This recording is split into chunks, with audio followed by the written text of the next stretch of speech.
மக்களே, Sunday morning special vlog பார்க்கலாம் வாங்க. இன்றைக்கி ஸ்பெஷல் என்ன அப்படின்னா 2025ல் வர முதல் சண்டே தான் இந்த சண்டே.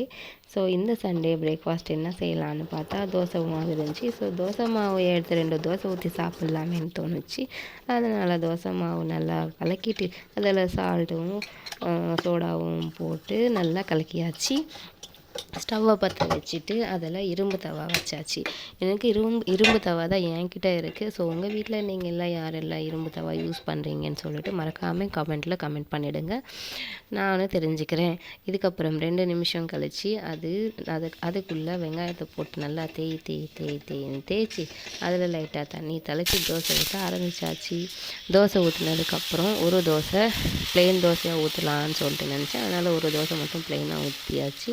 அதில் கொஞ்சம் எண்ணெய் ஊற்றி அது நல்லா வேகட்டும் அப்படின்னு வெயிட் பண்ணேன். ஸோ வெந்ததுக்கப்புறம் அதை திருப்பி போட்டுக்கலாம் அப்படின்னு சொல்லிட்டு ஸோ லைட்டாக எண்ணெய் ஊற்றிட்டு அதை திருப்பி போட்டு அதை ஒரு 2 நிமிஷம் கழித்து எடுத்து பார்த்தா நல்லா வெந்துருச்சு. அதுக்கப்புறம் ஒரு முட்டை தோசை சாப்பிட்லாமேன்னு ஒரு ஐடியா வந்துச்சு. ஸோ அதனால் இன்னொரு தோசை ஊற்றிட்டு அதில் ஒரு முட்டை உடச்சி போட்டு அதுக்குள்ளே லைட்டாக சால்ட்டும் பெப்பரும் தூவிட்டு அதில் கொஞ்சம் எண்ணெய் ஊற்றி அது வேகட்டும் அப்படின்னு வெயிட் பண்ணேன். அது ஒரு 1 மினிட் கழித்து பார்த்தா அது நல்லா வெந்துருச்சு.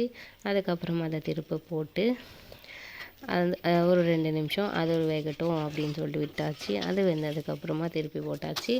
திருப்பி போட்ட தோசையை தூக்கி பிளேட்டில் போட்டுக்கிட்டு நம்மக்கிட்ட இருக்கிற சட்னி அரைக்கிறதுக்கு ரொம்ப சோம்பேறிப்பட்டு நம்மக்கிட்ட இருக்கிற சில்லி அண்டு தால்லாம் போட்ட இட்லி பொடி இருந்துச்சு. ஸோ அதை வச்சு எண்ணெய் ஊற்றி அதை நல்லா கலக்கி தோசை சாப்பிட ஆரம்பித்தாச்சு.